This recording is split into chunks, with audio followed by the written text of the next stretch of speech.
श्री व्यास जी महाराज की जय। श्री सुखदेव भगवान की जय। कृष्ण कन्हैया लाल की जय। 2 मिनट संकीर्तन के माध्यम से मन को शिक्षा देते हुए श्रीमद् भागवत में प्रवेश करेंगे। कृष्ण गोविंद गोपाल गाते चलो, कृष्ण गोविंद गोपाल गाते चलो, मन को विषयों के विष से हटाते चलो, मन को विषयों के विष से हटाते चलो, कृष्ण गोविंद गोपाल गाते चलो, मन को विषयों के विष से हटाते चलो। इंद्रियों के न घोड़े विषयों में अड़े, जो अड़े भी तो संयम के कोड़े पड़े, तन के रथ को सुपथ पर भगाते चले, मन को विषयों के विष से हटाते चलो, कृष्ण गोविंद गोपाल गाते चलो, मन को विषयों के विष से हटाते चलो। लोग कहते हैं भगवान आते नहीं, लोग कहते हैं भगवान आते नहीं, द्रौपदी के तरह हम बुलाते नहीं, मीरा की तरह धुन लगाते चलो, मन को विषयों के विष से हटाते चलो। वक्त आएगा ऐसा कभी ना कभी, हम पाएंगे प्रभु को कभी ना कभी, ऐसा विश्वास मन में बिठाते चलो, मन को विषयों के विष से हटाते चलो। दुख में तड़पे नहीं, सुख में फूले नहीं, प्राण जाए मगर धर्म भूले नहीं, प्रेम श्रद्धा के बल को बढ़ाते चलो, मन को विषयों के विष से हटाते चलो। नाम जपते रहो, काम करते रहो, पाप की वासनाओं से डरते रहो, सद्गुणों का परम धन कमाते चलो, सद्गुणों का परम धन कमाते चलो, मन को विषयों के विष से हटाते चलो, कृष्ण गोविंद गोपाल गाते चलो, मन को विषयों के विष से हटाते चलो। सच्चिदानंद रूपाय विश्वोत्पत्त्यादि हेतवे, तापत्रय विनाशाय श्री कृष्णाय वयं नमः। श्रीमद् भागवत महापुराण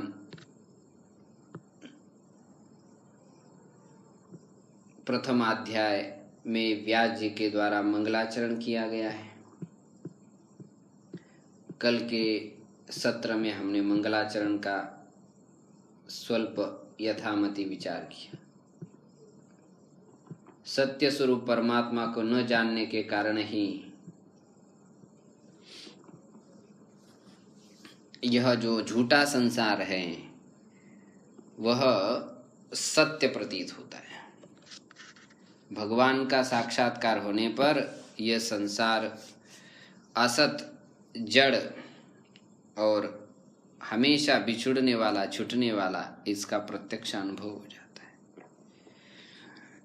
है। जब शंकर जी समाधि तोड़ करके बाहर आए तो पार्वती मैया ने पूछा कि हे गुरुदेव, आप ये बताइए कि आपका समाधि का क्या अनुभव है। तब शंकर जी ने उत्तर दिया, झूठे सत्य जाहि बिनु जाने, जिमि भुजंग बिनु रजु पहिचानी, जेहि जाने जग जाई हेराई,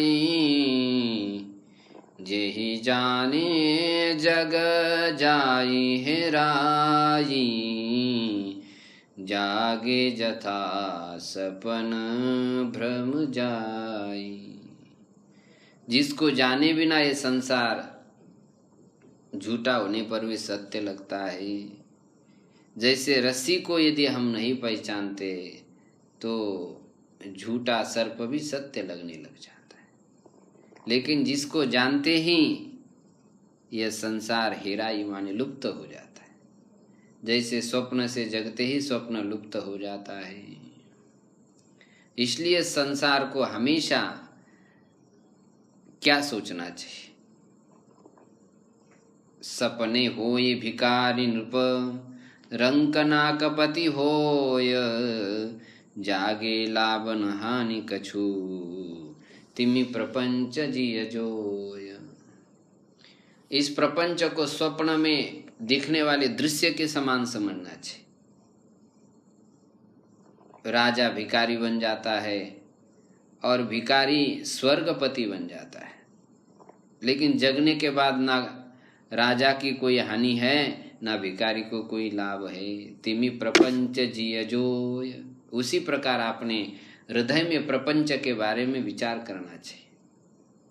प्रपंच बड़ा ही विचित्र है, बड़ा विस्तार है इसका, इसलिए प्रपंच कहते हैं। शत्रु मित्र सुख दुख जग माही, माया कृत परमार्थ नाही। शत्रु मित्र सुख दुख ये संसार में मिलते हैं सबको, लेकिन वो मायाकृत है, वास्तविक नहीं है।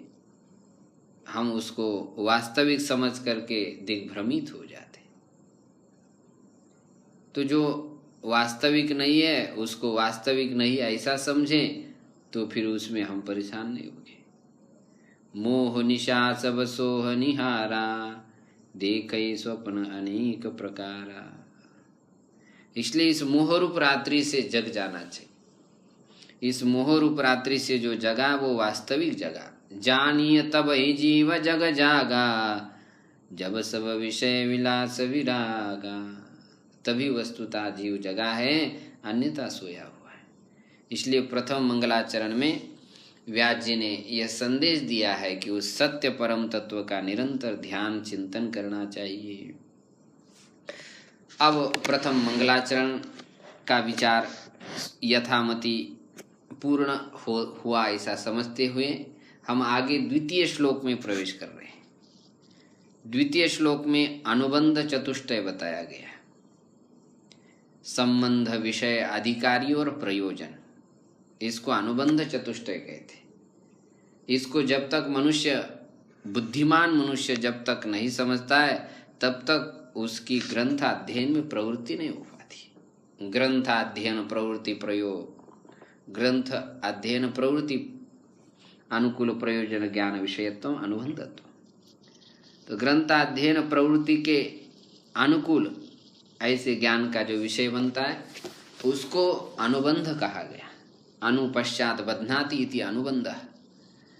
तो इस ग्रंथ में क्या विषय है, कौन इसका अधिकारी है और इसका फल क्या है और संबंध क्या है, इसका विचार करें। धर्म प्रोज्झित कैतवोत्र परमो निर्मत्सराणां सतां, वेद्यं वास्तवमत्र वस्तु शिवदं तापत्रयोन्मूलनम्, श्रीमद्भागवते महामुनिकृते किं वा परैरीश्वरः सद्योरुद्यावरुध्यते अत्र कृतिभिः शुश्रूषुभिस्तत्क्षणात्।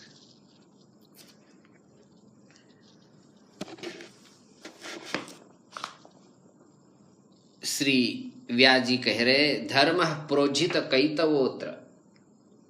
इस श्लोक में 3 बार अत्र अत्र शब्द का प्रयोग आया हुआ है। इसमें व्यास जी ये कहना चाहते हैं कि देवता कांड, उपासना कांड और कर्म कांड, इन तीनों कांडों से भी यह श्रेष्ठ श्रीमद् भागवत है। क्यों? क्योंकि इसमें उस ग्रंथ में जैसा विषय का प्रतिपादन किया जाता है उससे भी विलक्षण तरीके से उसमें विषय का प्रतिपादन किया। धर्म प्रोज्झित कैतवः, इस श्रीमद् भागवत में धर्म का प्रतिपादन किया गया। धर्म किसे कहते? ध्रियते अनेन इति धर्म, जिसके द्वारा धारण किया जाता है उसको धर्म कहते हैं। जो मनुष्य पतन की ओर जा रहा है तो उसका पतन का रास्ता बंद करके उत्थान का रास्ता जो खोल दे उसको धर्म कहते हैं। अथवा जिसके द्वारा हम ईश्वर तत्व को समझते हैं उसको धर्म कहते हैं। जो मनुष्य धारण करता है, जिसमें रमन करता है और जिसके द्वारा पाप का नाश करता है उसको धर्म कहते हैं। तो धर्म प्रतिपादन तो वेद करता है। वेदो अखिलो धर्म मूलम, स्मृतियों में कहा गया कि धर्म का मूल तो वेद है। तो आप श्रीमद् भागवत में धर्म का प्रतिपादन कह रहे हो। हाँ, तो वेद में भी धर्म का प्रतिपादन किया है, लेकिन वो कैसा धर्म है? कैतव से युक्त है, कपट से युक्त है। लेकिन हमारे श्रीमद् भागवत में जो धर्म बताया गया है वो कपट से रहित है। प्रोज्झित कैतव, कैतव का अर्थ होता है कपट।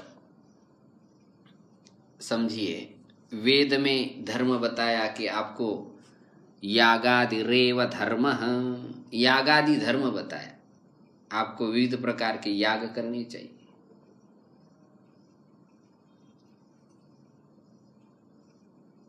स्मृति ग्रंथों में सदाचार को धर्म बताया, जीवन में आप अच्छे मार्ग पर चले इसको धर्म बताया। और भी अन्य अन्य ग्रंथों को सत्य बोलने को धर्म कहा गया, तपश्चर्या करने को धर्म कहा गया, माता पिता की सेवा करना ये धर्म है। वेद कहता है मातृदेवो भव, पितृदेवो भव, आचार्य देव भव। इनको देवता समझ करके इनकी उपासना करें, ये आपका धर्म है। लेकिन इसमें मनुष्य क्या करता है? माता पिता की सेवा करता है। क्यों कर रहा है? वेद ने आज्ञा दी, एक समझ करके नहीं कर रहा है। समझ रहा है अभी माता पिता ने बहुत सारी संपत्ति दूसरे बेटे को बांट दी, अभी और जो बची है थोड़ी सेवा कर लेता हूँ, अभी कितने दिन के मेहमान हैं, 4 दिन में चले जाएंगे तो थोड़ी सेवा कर लेता हूँ। अभी माता पिता की सेवा करना धर्म है, लेकिन उस धर्म में इच्छा पैदा होगी कि मेरे को इनसे ये चाहिए तो इसलिए मैं इनकी सेवा करता हूँ। ये जो धर्म है कपट से युक्त हो गया। और जिस धर्म में कोई इच्छा नहीं है मनुष्य को, बस वेद की आज्ञा है, इसलिए मेरा कर्तव्य है, इसलिए मैं कर रहा हूं, तो वो धर्म जो होता है वह कपट से रहित है। नेता लोग भी बहुत कहते हैं हम तो जनता की सेवा करनी चाहते हैं, बहुत अच्छा भाव है उनका। तो जनता की सेवा यदि वो वस्तुतः सेवा करे तो वह कपट रहित धर्म होगा। लेकिन जब तक चुनाव होता नहीं तब तक कहते हम तो बड़ा ही आपका कल्याण करने वाले, हमको वोट दो। और जैसे वोट मिल जाते तो फिर वो अंगूठा दिखा देते। तो जनता की सेवा करना धर्म है, लेकिन वो कपट से युक्त धर्म है। मनुष्य चाहे जितना भी आचरण कर ले, लेकिन कहीं ना कहीं थोड़ा सा ढोंग पाखंड उसके जीवन में आता ही है। तो आचरण में भी कपट कर ही लेता है मनुष्य। अंदर एक सोचता है और ऊपर कुछ दिखाता है। धर्म का आचरण करते समय उसका उद्देश्य और कुछ होता है। तो आचारात्मक जो धर्म है वो भी कपट से युक्त है। सत्य भी मनुष्य हमेशा बोलता तो है, लेकिन उसके पीछे भी उसका छल कपट छिपा हुआ रहता है। तो उसमें भी कपट पूर्ण धर्म ही है। और तपस्या आदि करते समय में भी राजसी तामसी तपस्या करता है, तो वो तपस्या भी वस्तुतः कपट से युक्त ही। तो ऐसा जो धर्म है वह धर्म प्रोज्झित कैतव नहीं। जिस धर्म में कोई कामना नहीं, आकांक्षा नहीं, केवल ईश्वर की आज्ञा मान करके ही जो धर्म पालन किया जा रहा है। यहाँ पर प्र शब्द लगा दिया। प्र शब्द से मोक्ष की तक जिसमें इच्छा नहीं है, ऐसा फलाभिसंधि रहित और ईश्वर की आराधना स्वरूप ऐसा धर्म इसमें कहा गया है। और वो धर्म कैसा है? परम धर्म है। भगवान ने गीता में कहा, यत् करोषि यदस्नासि यज्जोषि ददासि यत् तपस्यसि कौन्तेय तत्कुरुष्व मदर्पणम्। जीवन की समग्र क्रियाएं जब हम परमात्मा को उद्देश्य करके उसी में समर्पित कर देते हैं, तो वह जो धर्म है वह प्रोज्झित कैतव है, माने कपटता से रहित अनुष्ठान किए जाने वाला वो धर्म है। उस धर्म का एक विशेषण दे दिया, वो परम है। परम का अर्थ क्या होता है? परह परमात्मा मीयते यानी नहीं परम। जिस निष्काम धर्म का अनुष्ठान करने से परमात्मा का ज्ञान हो जाता है, ऐसा वो परम धर्म है। परह का अर्थ होता है संसार, और म का अर्थ नष्ट हो जाता है जिसके द्वारा पर संसार का नाश हो जाता है, जिसके द्वारा अंतरिक्ष शत्रुओं का नाश हो जाता है, ऐसे धर्म को परम धर्म कहा जाता है। तो ये परम धर्म क्या है? वस्तुतः भगवान की भक्ति ही परम धर्म है। जब मनुष्य के अंतःकरण में भगवान के गुण आदियों का श्रवण कराया जाता है, कान से जब भगवान के गुणानुवाद वो श्रवण करता है, संत महापुरुष की महिमा जब श्रवण कर लेता है, तब उसके अंतःकरण में भक्ति प्रकट हो जाती, प्रेम प्रकट हो जाता है। और वो प्रेम कैसा प्रकट हो जाता है? इच्छा से रहित ऐसा प्रेम प्रकट हो जाता, उसमें कोई कपट नहीं। हे प्रभु, मेरे को केवल आप ही चाहिए और दूसरा कोई नहीं चाहिए, आप मेरे हैं, इस प्रकार का भाव प्रकट जब चित्त में हो जाता है तो इसको परम धर्म कहा गया। सारे जीवों का यही धर्म है कि भगवान में निष्काम भाव से प्रेम करें, ये परम धर्म है। इसलिए इसी धर्म को करने के लिए श्रीमद् भागवत में बताया है, एतावान एव लोकेस्मिन् पुंसां परः धर्मः परस्मृतः भक्ति योग भगवती तन्नाम ग्रहणादिभिः। बस इतना ही धर्म है सभी मनुष्यों के लिए, और वो भी परम धर्म है। कौन सा? भक्ति योग, भगवान में भक्ति से जुड़ जाना। और वो भक्ति कैसी प्रकट हो जाएगी? तन्नाम ग्रहणादिभिः, भगवान का नाम, भगवान का सत्संग कर लेने से वो भक्ति योग परमात्मा में हो जाता है। तो भक्ति योग ही श्रीमद् भागवत का परम धर्म है, तो सकल मानव मात्र का परम धर्म है। तो ईश्वर की आराधना रूप यह कपट से रहित किए जाने वाला श्रेष्ठ धर्म इसमें बताया गया है। और इसके अधिकारी कौन है? निर्मत्सराणाम सताम, जो निर्मत्सर हो चुके, मत्सर से रहित हो गए। मत्सर का मतलब क्या होता है? मत्तः अग्रे सरत इति मत्सर, किसी के सामने वाले के उन्नति को देख करके हमारे मन में जो है चुभने लग जाना, हमको खुजली हो जाना मन में, इसको कहते मत्सर। सामने वाला व्यक्ति की उन्नति को देख करके यदि हम प्रसन्न हो रहे हैं तो निर्मत्सर है। तो ये सज्जन, वे सज्जन लोग इस भागवत ग्रंथ के अधिकारी हैं जिनके अंदर दूसरे की उन्नति देख करके कोई किसी प्रकार का द्वेष पैदा नहीं होता है, ईर्ष्या पैदा नहीं होती। दूसरे की बुलंदी को देख करके प्रमोद जिसके मन में होता है, दुख जिसको नहीं होता है, द्वेष जिसको नहीं होता है, वह सज्जन पुरुष इस श्रीमद् भागवत का अधिकारी है। लेकिन यह श्रीमद् भागवत का अधिकारी बड़ा दुर्लभ बताया।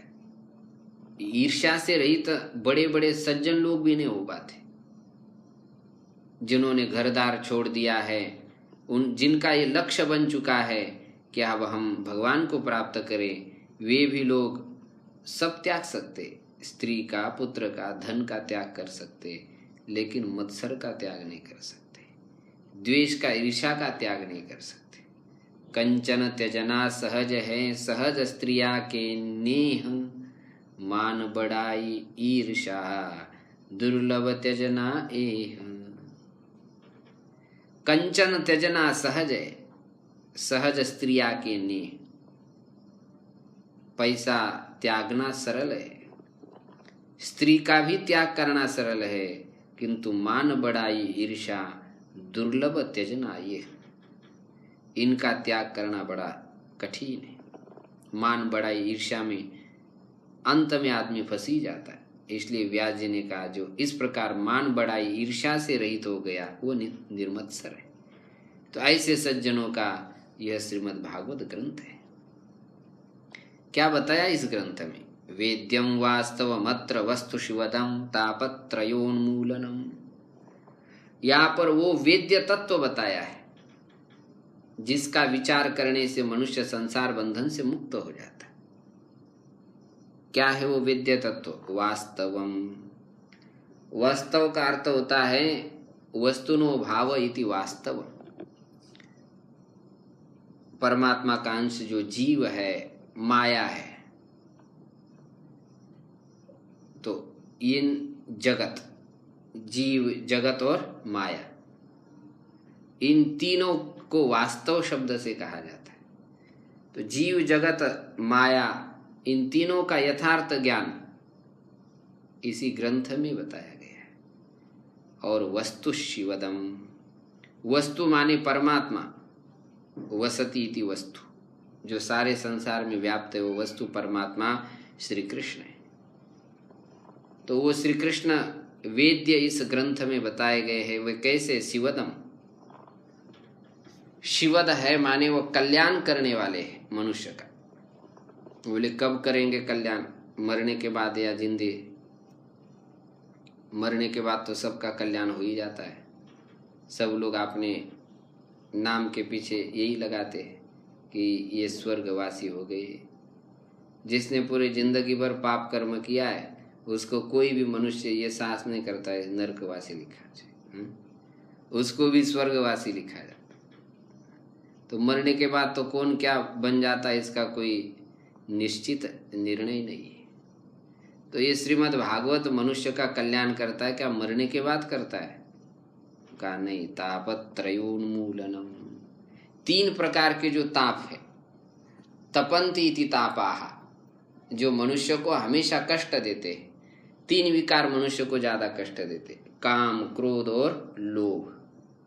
तो इन काम, क्रोध, लोभ को जड़ से उखाड़ने वाला यह वेद्य तत्व इसमें बताया गया।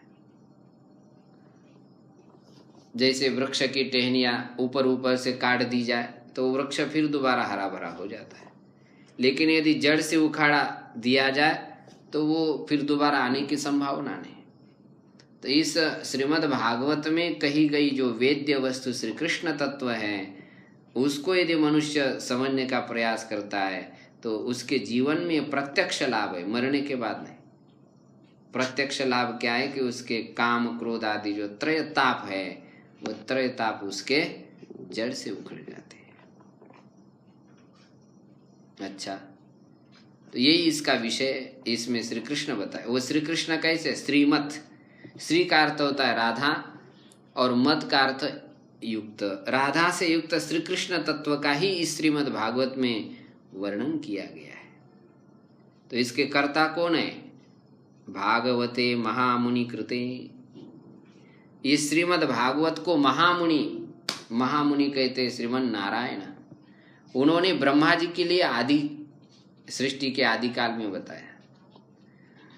ऐसे श्रीमन नारायण इसके कर्ता है। ये भागवत है। भागवत शब्द का अर्थ होता है, भ माने होता है पृथ्वी, अ माने अग्नि, ग माने गगन, व माने वायु और त माने जल। माने पंच तत्व से निर्मित शरीर की मुक्ति करा देने वाला ये ग्रंथ होने से इसको भागवत कहा जाता है। अथवा भ माने भक्ति, ग माने ज्ञान, व माने वैराग्य, त माने तपस्या। तो इस प्रकार भक्ति, ज्ञान, वैराग्य और तपश्चर्या को बताने वाला जो ग्रंथ है उसको भागवत कहते हैं। और भागवत पुराण भी कहते हैं। पुराण का अर्थ है कि जो वेदों को पूर्ण कर दे। वेदों का जो पूरक है। वेद में जो भाषा है बड़ी जटिल भाषा है और पुराण में जो भाषा प्रयुक्त की गई वो बड़ी सरल है। समझाने की तरीका बड़ी इसकी आसान है। तो जो वेद को पूर्ण करा दे, वेद के अर्थ को स्पष्ट रूप से प्रकट करे, उसको पुराण कहते हैं। ये पुराण वेद के बड़े भाई माने गए, ज्येष्ठ भाई माने गए। पुराणी अंतःकरणानि जीव हृदयानि अनयति उज्जीवयति इति पुराणम। जो लोगों के हृदय को परिपूर्ण कर देता है उसका नाम पुराण है। पुरापि नवम इति पुराणम। तो जो पूरा होने पर भी जो है नित्य नूतन है। अब ये यदि भागवत का विशेषण माना जाए श्रीमत, तो श्रीमत का अर्थ हो जाएगा सुंदर। सुंदर ये भागवत पुराण है। अथवा श्रीमत का अर्थ है 10 रस से युक्त है। यद्यपि लौकिक काव्य भी रसों से युक्त होते हैं, लेकिन वे रस त्याज्य होते हैं, ग्राह्य नहीं होते। कवि कालिदास जी ने श्रृंगार रस का वर्णन किया। अब सबके लोगों के लिए वह ग्राह्य तो है नहीं, लेकिन श्रीमद् भागवत में जो 10 रस बताए गए हैं वह सभी के लिए सुग्राह्य है। तो ऐसे 10 रसों से युक्त ये श्रीमन नारायण ने यह श्रीमद् भागवत रचा है। चतुश्लोकी के रूप में आदि में बताया है।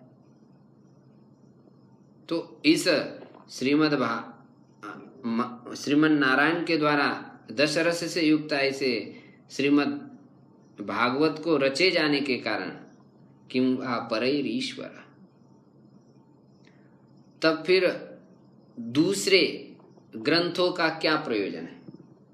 दूसरे साधनों का क्या प्रयोजन है? केवल श्रीमद् भागवत का आश्रय कर लेना चाहिए। अथवा दूसरे लोग कोई वर्णन करें कि श्रीमद् भागवत वस्तुतः बहुत उत्कृष्ट ग्रंथ है, उनके कहने की क्या आवश्यकता है? वो न कहे तो भी मनुष्य को समझ जाना चाहिए कि यह श्रीमद् भागवत 10 रसों से युक्त है। इसमें जो कहा गया धर्म है वह कपटता से रहित कहा गया परम धर्म है, और ये तत्काल प्रत्यक्ष लाभ देने वाला ऐसा इसमें वेद्य तत्व बताया गया है। कई ग्रंथों में वेद्य तत्व तो बताया गया है, लेकिन उसमें बताया जाने पर भी वो समझना बड़ा कठिन है। अब न्याय दर्शन को ले लीजिए। न्याय दर्शन में क्या बताया? सप्त पदार्थाः, 7 पदार्थ बताए उसमें। द्रव्य गुण कर्म सामान्य विशेष समवायावा। अब इनको समझना बड़ा कठिन जाता है सामान्य मनुष्य। पूर्व मीमांसा को ले लीजिए तो उसमें कर्म का निरूपण किया गया है। सांख्य शास्त्र को ले लीजिए, उसमें प्रकृति पुरुष का निरूपण किया है। उसमें जो कही गई वस्तु है वो इतनी समझने के लिए सरल नहीं होती। इसलिए अन्य ग्रंथों से क्या प्रयोजन है? कोई प्रयोजन नहीं है। बोले क्यों? उनमें और इनमें क्या विशेषता है? बोले सद्यः हृदय अवरुध्यते अत्र ईश्वरः। इस श्रीमद् भागवत का यदि इस प्रकार निष्कपट धर्म का पालन करते हुए, मत्सर रहित होते हुए अधिकारी इसका श्रवण कर लेते हैं तो उनके हृदय में सद्यः ईश्वरः अवरुध्यते। सद्य माने तत्क्षण, जैसे उनके मन में श्रीमद् भागवत श्रवण करने की इच्छा हो जाती है, और यदि ग्रंथ लेकर के बैठ जाए तो फिर कहना ही क्या महाराज। श्री कृष्ण हृदय में अवरुध्यते, अवरुध्यते का अर्थ वो कैद हो जाते, विराजमान होते ऐसा नहीं कहा, अवरुध्यते माने कैद हो जाते। जैसे को हॉल के अंदर लोग बैठे और वो विराजमान है, लेकिन जेल के अंदर जो लोग बैठे हो क्या है, कैद किए गए।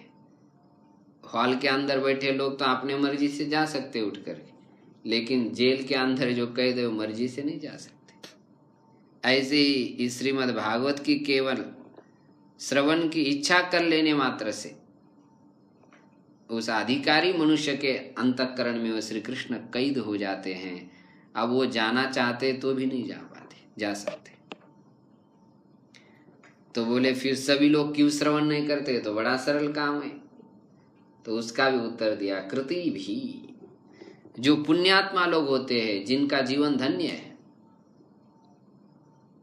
जो बहुत जन्म जन्मांतर से पुण्य करते हुए आ रहे हैं, ऐसे कृति लोग, वो केवल श्रवण करने की इच्छा भर मात्र कर लेते हैं तो तत्क्षणात् हृदि ईश्वरो अवरुध्यते, उसी क्षण उनके चित्त में ईश्वर अवरुद्ध हो जाते हैं, कैद हो जाते। अब अन्य ग्रंथ यदि आप पढ़ लेंगे तो क्या होगा, व्याकरण पढ़ लेते हैं तो उसमें सूत्र इतने बड़े बड़े लंबे चौड़े सूत्र हो जाते, वही दिमाग में चलते रहते रात दिन। अव्ययम विभक्ति समीप समृद्धि वृद्ध्यर्था भावाते संप्रति शब्द प्रादुर्भाव पश्चात यथानुपूर्व्य योग पद्य संपत्ति साफल्यांत वचनेषु, लंबा सूत्र वही चलता रहता है। अब ईश्वर का कहाँ वाचित में शीघ्र दर्शन नहीं होता, होगा लेकिन समय लगेगा। न्याय दर्शन पढ़ लिया तो घटत्वावच्छिन्न घटत पटत्वावच्छिन्न पटो, यही चलता जाएगा। और सांख्य दर्शन पढ़े तो क्या दिखाई देगा, सारा संसार त्रिगुणात्मक है, ये सात्विक है, ये राजस है, तामस है, यही पर दृष्टि अधिक से अधिक जाएगी। तो अन्य ग्रंथों को पढ़ लेने के बाद ईश्वर का तत्काल अंतःकरण में प्रवेश नहीं हो पाता है, लेकिन श्रीमद् भागवत को पढ़ लेने से तत्काल ईश्वर का प्रवेश अंदर हो जाता है। क्योंकि जो भक्त लोग होते हैं प्रेम रूप रस्सी के द्वारा उस श्री कृष्ण को, उस ईश्वर तत्व को अंदर बिठा लेते हैं। तो ये इस श्रीमद् भागवत की विशेषता है। इसलिए ये प्रामाणिक भगवान के द्वारा रचा हुआ है आदि काल में, अथवा प्रामाणिक आचार्य व्याजी के द्वारा यह रचाया गया है। इसलिए कोई कपोल कल्पित अथवा किसी सामान्य पुरुष के द्वारा रचा गया नहीं है। इसलिए इस ग्रंथ को सबके द्वारा श्रवण करना चाहिए। इस प्रकार इसमें अधिकारी, विषय और प्रयोजन बताया। प्रयोजन क्या है, तापत्रयोन्मूलनम, आत्यंतिक दुख की निवृत्ति, और शिवदम कहने से परमानंद की प्राप्ति बताई। विषय इसमें यह बताया कि निष्कपट परम धर्म इसमें ये विषय है, और विषय और ग्रंथ का प्रतिपाद्य प्रतिपादक भाव संबंध है। अधिकारी और प्रयोजन का प्राप्य प्रापक भाव, साध्य साधन भाव संबंध है। इस प्रकार ये चार अनुबंध चतुष्टय इसमें बताए हैं। तो इसलिए वस्तुतः यदि हम निर्मत्सर हो चुके हैं तो श्रीमद् भागवत ग्रंथ श्रवण करने के अधिकारी हैं। निर्मत्सर होकर के इसका श्रवण करें तो शीघ्र ही भगवान चित्त में जो है अवरुद्ध हो जाते हैं। और भी यह श्रीमद् भागवत अन्य ग्रंथों के अपेक्षा से श्रेष्ठ है। क्यों श्रेष्ठ है उसको तृतीय श्लोक में बता रहे हैं। निगम कल्पतरोर गलितम फलम शुकमुखादमृत द्रव संयुतम पिबत भागवतम रसमालयम मुहुरवो रसिका भुवि भावुका। निगम कल्पतरोर गलितम फलम, यह श्रीमद् भागवत निगम कल्पतरु, निगमो नाम वेद, निगमयति ब्रह्म तत्वम प्रापयति गमयति इति वेद। जो ब्रह्म तत्व को प्राप्त कराता है उसको निगम कहा। उसके लिए उपमा दे दी कि कल्पतरु है, कल्पितम राति ददाति इति कल्पतरु। जो धर्म अर्थ काम चतुष्टय पुरुषार्थ हैं, उन पुरुषार्थ को प्रदान कर देता है। वैदिक मंत्रों में ये ताकत है। जो वैदिक मंत्रों की उपासना करता है, सेवा करता है, तो उसी के माध्यम से उसको सकल पुरुषार्थ की प्राप्ति हो सकती है। इसलिए उसको निगम कल्पतरु कहा। तो ऐसे वेद रूप कल्पतरु का यह टपका हुआ फल है, गलितम फलम। ये कोई सामान्य किसी वस्तु से निकला हुआ नहीं है। वेद, जिस वेद में सब कुछ फल देने का सामर्थ्य है, उसी वेद रूप कल्प तरु से यह निकला हुआ नहीं, टपका हुआ फल है। तो कहा कि यदि ये टपका हुआ है तो फिर फट भी गया होगा, क्योंकि जब ऊपर से जामुन आदि गिर जाते, आम गिर जाते तो क्या हो जाते, फट जाते। तो कहा ऐसा ये फल नहीं है। ये फल बड़ी ही परंपरा से आया हुआ है। श्रीमन नारायण के मुख से निकला तो ये ब्रह्मा के डाली पर अटका, ब्रह्मा के डाली से निकला तो नारद के शाखा पर ये अटका, नारद जी की शाखा से निकला तो ये व्यास जी के शाखा पर अटका, व्यास जी के शाखा से निकला तो सुखदेव जी की शाखा पर अटका, सुखदेव जी की शाखा से निकला तो परीक्षित जी को निमित्त करके सूत जी की शाखा में ये अटका, और सूत जी के द्वारा फिर ये सब हम लोगों के पास पहुंच गया। इस प्रकार शिष्य प्रशिष्य पल्लव रूप परंपरया भूमि अवतीर्णम न तो उच्चैर निपातितम। इसलिए अखंड ही यह फल हम लोगों तक ये प्राप्त हो गया। अच्छा, लेकिन ठीक है, ये फल होगा, जैसे बहुत सारे फल होते हैं, लेकिन वो कोई मीठे नहीं होते। व्यास जी कह रहे नहीं नहीं, ये फल बहुत मीठा है। लोगों ने पूछा कि महाराज, हर एक फल बेचने वाला व्यक्ति अपने अपने फल की बड़ी महिमा गाता है कि हमारा फल ले लो, हमारा फल ले लो, बड़ा मीठा है। केले बेचने वाला भी कहता है मलाई वाले केले, मलाई वाले केले। अब केले तो केले ही होते हैं, लेकिन बेचने वाली की वो चतुराई रही थी, मीठा न होने पर भी कहा अरे मीठा है, बहुत मीठा। एक व्यक्ति खरबूजे बेच रहा था, तो उसने कहा खरबूजे शक्कर से मीठे, खरबूजे शक्कर से मीठे, ले। लाइन लग गई महाराज। सब ने बढ़िया से बढ़िया 2-2, 3-3, 4-4 किलो खरीद लिए। घर में गए, काट करके देखा, मुंह में डालते ही स्वाद ही नहीं, कोई मधुरता ही नहीं उसमें। सब ने आकर के झोले पटका दिए। क्या बोले, खरबूजे शक्कर से मीठे बोलते हो और इसमें कोई मिठास है ही नहीं। तो दुकानदार ने कहा कि भाई हमारे सेंटेंस पर थोड़ा आप ध्यान दो। हमने क्या बोला था, खरबूजे शक्कर से मीठे, माने खरबूजे में शक्कर डालो और उसके बाद खा लो, ये इसका अर्थ है। तुम हमारे वाक्य को ठीक से नहीं समझ, अब लोगों ने अपना अर्थ ले लिया। तो फल बेचने वाला तो अपना स्वाद से रहित फल को भी बड़ा मीठा करता है। तो ऐसे व्यास जी आप भी अपने फल को बड़ा मीठा कह रहे, इसमें क्या प्रमाण है? तो व्यास जी कह रहे शुक मुखात अमृत द्रव संयुतम, ये शुक मुख से निकला हुआ ये फल है।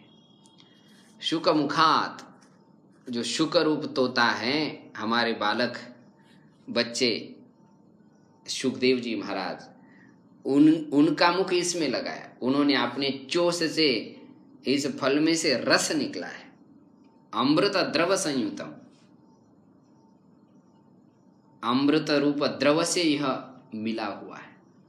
इसलिए इतना रसीला हो चुका है कि जैसे इसको आप अपने कर्ण रूप द्वार से ग्रहण कर लेते हैं तो इसमें से रस ही रस टपक जाता है।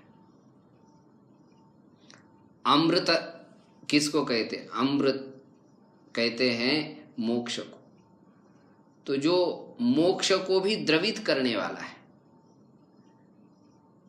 ऐसे रस से यह संयुक्त है।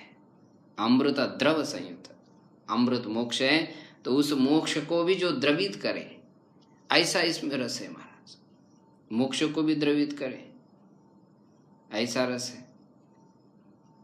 ठीक है, लेकिन रस है तो वो तो रस फल में यदि है तो उसका पान किया जा सकता है, लेकिन केवल रस हो तो वो तो गिर ही जाएगा ना पृथ्वी पर। तो व्यास जी कह रहे केवल रस नहीं, वो फल वाला रस है।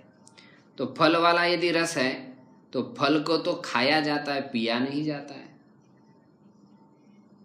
तो आप यहाँ पर कह रहे कि पीवत भागवतम, कि आप भागवत रूप रस को पान कर लीजिए। तो इसका पान कैसा किया जाए? रस यदि फल है आपका तो फल को तो खाया जाता है, पिया नहीं जाता है।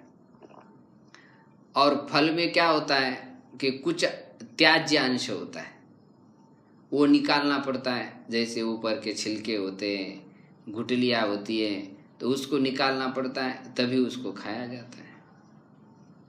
तो यहाँ पर व्यास जी कह रहे नहीं नहीं, ये जो फल है ये गुठली आदि त्याज्य अंश से युक्त है ही नहीं, ये केवल रस ही रस है। तो रस है तो नीचे क्यों नहीं गिरा? तो कहा कि वो फल भी है। फल कहने से वो उसमें जो स्थित रस है वो नीचे नहीं गिरा, ऐसा ये रस है। जैसे कि चीकू आदि होते हैं, उसमें तो कम से कम एक आधी गुठली रहती है, लेकिन वो क्या है, पूरा के फल रसीला ही होता है। ऐसा तो कोई फल होगा ही नहीं। बैंगन भी होता है, ऊपर से बहुत उबड़ खाबड़ होता है, उसका ऊपर का छिलका निकालना पड़ता है। अनानास भी वो अंदर बहुत रसीला है, लेकिन बाहर के छिलके निकालने पड़ते हैं। दाढ़ी आदि भी होते हैं, अंदर रस ही रस भरा है, लेकिन ऊपर का छिलका निकालना पड़ता है। लेकिन ये श्रीमद् भागवत रूपी रस से युक्त जो ये फल है, ये तो पूरा की पूरा आस्वाद्य है। इसके शब्द और इसके जो अर्थ हैं वो कोई भी त्यागने योग्य है नहीं। इसका जो है श्रवण रूप द्रोणों के द्वारा भर भर करके प्राण करते जाना चाहिए। इसलिए हमने इस रसमय होने के कारण, रस तो पिया ही जाता है ना, खाया नहीं जाता है, इसलिए हमने इसको रसमय फल कहा। तो बोले कब तक इसका सेवन करें? आलयम, आलय का अर्थ होता है मोक्ष तक। शरीर लयकार माने केवल शरीर छूट जाए तब तक नहीं, मोक्ष तक माने मोक्ष में भी इस श्रीमद् भागवत का सेवन करना चाहिए।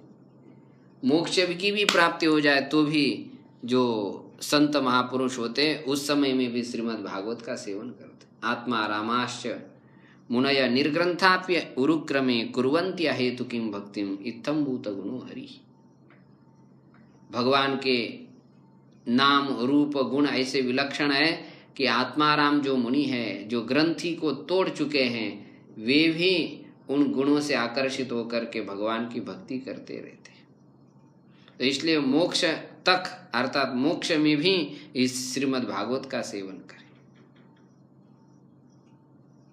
तो चलो एक दो बार पढ़ लेंगे उससे काम हो जाएगा, तो कह रहे नहीं, मुहु बार बार इस श्रीमद् भागवत का जो है पान कर लेना चाहिए।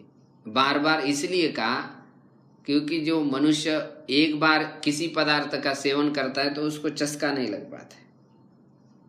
किसी भी रस में मनुष्य की एक बार गति नहीं हो पाती। जब उसको बार बार वो ले लेता है तो उसमें उसको आनंद आने लग जाता है। जैसे चाय होता है, अब कई लोग चाय नाम सुनते लगता है क्या है चाय, उसमें लाल लाल खून निकलता है। और कई लोगों को तो चाय पीने की इतनी आदत पड़ी रहती है तो चाय मतलब वो परमेश्वर ही समझते हैं। चाय के बारे में, भले ही चाय पी के उसकी किडनी खराब हो जाए, आँख लाल हो जाए, शरीर पूरा सड़ जाए, चमड़ी पूरी उधड़ जाए, फिर भी वो चाय छोड़ नहीं पाता। बल्कि चाय के बारे में कोई बोलेगा तो बोलेगा सब बात कर लेना, चाहे मेरी किडनी फेल हो जाए, चाहे मेरे शरीर में गर्मी हो जाए, लेकिन मैं चाय पीता रहूँगा। क्योंकि उसने एक बार चाय नहीं पी, बहुत बार बार बार जब चाय पी तो उसको उसमें रस आने लगे।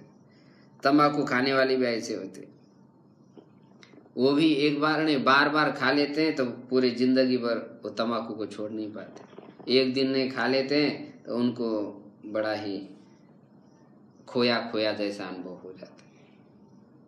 तो कड़वे ऐसे ये दुर्व्यसन है, उसको सेवन करने के बाद भी मनुष्य उसका गुलाम बन जाता है।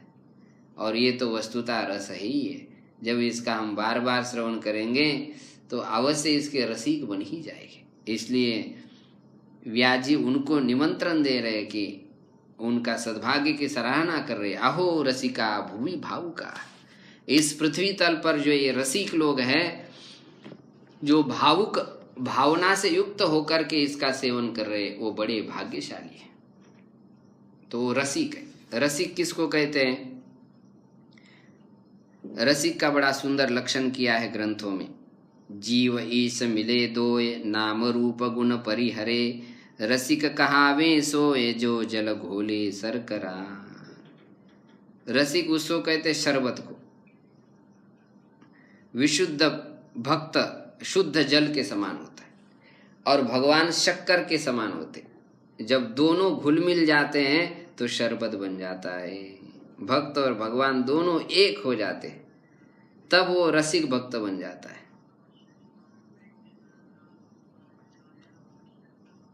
दिया कहे सब कोई, तेल तूल पाव मिले। दिया दिया सब कुछ कहते हैं, लेकिन जब उसमें तेल तूल और अग्नि मिल जाती हैं तो दिया हो बन जाता है। और वो दिया ही क्या करता है? तम ही नसावे सोई वस्तु मिले भागवत रसिक। तो अंधकार का नाश कर देता इन सब वस्तु का मिश्रण होने के बाद। तो इसी प्रकार जो वस्तुतः भगवत आनंद को प्राप्त कर चुके वे भगवत रसिक हैं। तो ऐसे भागवत रसिकों के मुख से यदि हम उस श्रीमद् भागवत का श्रवण कर लेते तो हमको भी अवश्य उसका चस्का लगे बिना रह नहीं पाता। तो जो ऐसे रसिक है, जो 5 रस का जो नित्य आस्वादन करते रहते, उनको रसिक कहा जाता है। तो ऐसे रसिक लोग इस पृथ्वी तल पर भावना से युक्त होकर मुहु। अब यहां पर बहुवचन का प्रयोग किया। बहुवचन का प्रयोग इसलिए किया है क्योंकि रस की निष्पत्ति जब अनेक भक्त एक साथ मिल जाते ना तब हो जाती, अकेले में नहीं हो पाती। इसलिए यहाँ पर बहुवचन का प्रयोग किया। बहुत सारे ऐसे जो रसिक भक्त लोग हैं, जैसे गोपियां हैं, एक साथ साली भगवान के विरह रूप रस से युक्त थी, इसलिए जैसे उन्होंने उस रस से युक्त होकर के भगवान को पुकारा तो भगवान प्रकट हो गए। तो बहुत सारे रसिक और भावुक जो निरंतर भगवान के भावना से भावित हैं, ऐसे जो भावुक लोग हैं वे लोग इसका पान करें। तो रसिक लोग जो है कभी भागवत का त्याग नहीं करते। एक बार श्रवण किया फिर उनका और रस बढ़ता ही जाता रहता है, बढ़ता ही जाता है। सोचते कब भागवत सुनने के लिए मिलेगी। ऐसे रसिक और भाविक ये बड़े भाग्यशाली। इस पृथ्वी पर सुखदेव जी को कितने परिश्रम से रस प्राप्त हो गए। सुखदेव जी तो निर्विकल्प समाधि में स्थित थे, तो उनको इस रस का जब चस्का लगा तो बस गांव गांव में जाकर के उन्होंने कथा सुनाई। परीक्षित जी को जब सर्पदंश हुआ, सर्पदंश से शाप प्राप्त हुआ, तो उस समय सुखदेव जी महाराज स्वयं परीक्षित जी के पास पहुंच गए और उन्होंने इस श्रीमद् भागवतामृत का पान कराया। तो जैसे श्रीमद् भागवतामृत का पान किया तो वो भी रसीले बन गए। उनको फिर दूसरा कोई रस प्रिय नहीं लगता है, ना भोजन प्रिय लगता है, ना अन्न प्रिय, जल प्रिय लगता है। बोले आप बस आपके मुखारविंद के माध्यम से रस निकला है, बस इसी से मेरी तृप्ति हो रही, ना मेरे को भोजन चाहिए ना जल चाहिए। तो ऐसे रसिक लोग इस पृथ्वी तल पर बड़े धन्य हैं, ऐसा व्यास जी कह रहे हैं। तो ऐसा ये रस से परिपूर्ण ग्रंथ जिसको भी श्रवण करने के लिए मिलता है वो बड़े सद्भाग्यशाली है। अनिमिष क्षेत्र नैमिष में, अनिमिष माने जिनके निमेष नहीं है, देवताओं के निमेष नहीं होते, ऐसा निमेष से रहित देवताओं का जो क्षेत्र है, विष्णु भगवान का जो क्षेत्र है, नैमिषारण्य में शौनकादि 88,000 ऋषि इस ज्ञान यज्ञ में प्रवृत्त हुए जिससे कि भगवान की प्राप्ति हो जाए। 1000 साल का यज्ञ उन्होंने आरंभ किया। ब्रह्मा जी को प्रार्थना की कि हमको जो है ऐसा स्थान दे दीजिए कि जिस स्थान में बैठ कर के हम ये दीर्घ काल का ज्ञान यज्ञ पूर्ण कर पाए। ज्ञान यज्ञ को सत्र कहते, सतांतरायते इति सत्रम, जो सज्जनों का त्राण करे उसको सत्र कहते हैं। तो ऐसे सत्र के लिए स्थान दीजिए। ब्रह्मा जी ने एक सुदर्शन चक्र भेजा, तो उस सुदर्शन चक्र की नेमी नैमिषारण्य में आकर के गिरी, इसलिए निमि वहां पर गिरने के कारण उसको नैमिष कहते हैं। और भगवान का उसमें वास है, इसलिए अनिमिष क्षेत्र कहा जाता है। स्वर्ग शब्द का अर्थ है भगवान। तो उस भगवान की प्राप्ति के लिए उन्होंने 1000 साल का यह ज्ञान सत्र आरंभ किया। एक बार प्रातः काल में सभी मुनि लोगों ने हव्य सामग्री से अग्नियों का हवन किया और आसन पर बैठे हुए शुद्ध जी महाराज जी का बड़ा सुंदर स्वागत किया। आदर पूर्वक सबने शुद्ध जी महाराज को प्रश्न किए। शौनकादि ऋषि 7 प्रश्न कर रहे हैं। कह रहे हैं, निष्पाप शुद्ध जी महाराज, आपने बहुत सारे इतिहासों के साथ पुराण आदि का व्याख्यान किया है, पढ़ डाले हैं, और कितने बार उसका व्याख्यान आपने किया। धर्मशास्त्र को आपने पढ़ डाला है, मनुस्मृति आदि सब कुछ पढ़ डाला है। जो वेद वेत्ताओं में श्रेष्ठ ऐसे बादरायण ऋषि, उनके द्वारा आपने ज्ञान को प्राप्त कर लिया है और उन्हीं के अनुग्रह से आपने, बादरायण माने श्री सुखदेव जी महाराज, उनके अनुग्रह से आपने बहुत कुछ ज्ञान प्राप्त कर लिया। उन्होंने आपको सब कुछ प्रिय शिष्य जान करके सब कुछ बता दिया, क्योंकि प्रेमी शिष्य हो, विनम्र शिष्य हो तो गुरु लोग उसके सामने कोई रहस्य छिपा करके नहीं रखते, सब कुछ बता देते। गूढ़ौ तत्व न साधु दुरावही, आरत अधिकारी जह पावही। इसलिए आपको सब कुछ शास्त्र का सार मालूम है। हम यही पूछना चाहते हैं कि इस मनुष्य जीवन में कौन सा ऐसा साधन करना चाहिए कि जिससे मनुष्य निश्चित कल्याण को प्राप्त कर सके। तो कल्याण का साधन आप बताएं, इस प्रकार पहला प्रश्न हुआ। क्योंकि इस कलिकाल में प्रायः मनुष्य अल्पायु वाले हैं और उसमें भी बड़े आलसी है। मंदासु मंदमतयः मंद भाग्या युवद्रुता, मंद भाग्य है और बुद्धि भी उनकी बड़ी सठी आ गई है, और ऊपर से इतने रोग घेर करके बैठे हुए हैं, रोगों से घिरे हुए हैं कि उनको कोई साधन करने के लिए समय नहीं मिलता है। कर्म देखे तो इतने सारे कर्म बताए गए हैं, कौन से कर्म करे समझ में नहीं आता है। शास्त्र कौन सा पढ़े समझ में नहीं आता है। शास्त्र भी बहुत सारे हैं। अनंत शास्त्रम बहुलाच विद्या, अल्पश्च कालो बहुविघ्नता च, यत्सारभूतं तदुपासितव्यम, हंसो यथा क्षीरमिवाम्बु मध्यात्। समझदार व्यक्ति को तो बस सार की ही उपासना करनी चाहिए। इसलिए हम अभी सार ही हम आपको पूछ रहे हैं। इस सारे शास्त्रों का सार निकाल करके हमको ये बताइए कि हम लोगों का अंतःकरण कैसा पवित्र हो जाए। दूसरा प्रश्न, क्योंकि अंतःकरण यदि पवित्र हो जाए तो ही जो है मनुष्य परमात्मा का दर्शन कर पाता है। और इसको आप शीघ्र बताइए, क्योंकि समय कुछ है ही नहीं, ना अपने पास ना हमारे पास। और भगवान के दूसरा ही चिंतन करते रहेंगे, भगवान का चिंतन नहीं हो पाएगा। और वस्तुतः मनुष्य जीवन की सबसे बड़ी वही हानि है जो कि वो परमात्मा के चिंतन के बिना समय व्यतीत कर लेता है। साहानि तद महत् छिद्रम समोह सच विभ्रमः यन मुहूर्तम क्षणम वापि वासुदेवम न चिंतयेत्। वही सबसे बड़ी हानि है, वही सबसे बड़ा छिद्र है, वही सबसे बड़ा मोह है, वही सबसे बड़ा विभ्रम है, जो एक क्षण अथवा मुहूर्त भी मनुष्य भगवान के चिंतन के बिना व्यतीत कर लेता है, वो सबसे बड़ी हानि है। इसलिए आप सारभूत रूप से हमको ये बताइए कि मनुष्य का चित्त कैसा शुद्ध हो जाए। और हम ये भी जानना चाहते हैं कि देवकी में वसुदेव जी के द्वारा भगवान क्यों अवतार धारण कर लेते, उनको क्या ऐसी जरूरत पड़ रही है? वो तो संकल्प मात्र से सब कुछ कर लेते, तो वो क्यों प्रकट हो जाते, यह हम सुनना चाहते हैं। जो अवतार धारण करके मनुष्य के सभी प्राणी मात्र के कल्याण के लिए, उन्नति के लिए वो विविध प्रकार के चरित्र करते हैं, जिनके चरित्र का यदि मनुष्य विवश होकर के भी श्रवण करे तो शीघ्र ही संसार बंधन से मुक्त हो जाता है। बड़े बड़े महात्मा लोग उन भगवान का ही आश्रय करके इतने पवित्र हो जाते हैं कि वो गंगा आदि नदियों को भी पवित्र कर लेते। उन साधु का भी जो आश्रय कर लेते वे भी मनुष्य शीघ्र पवित्र हो जाते।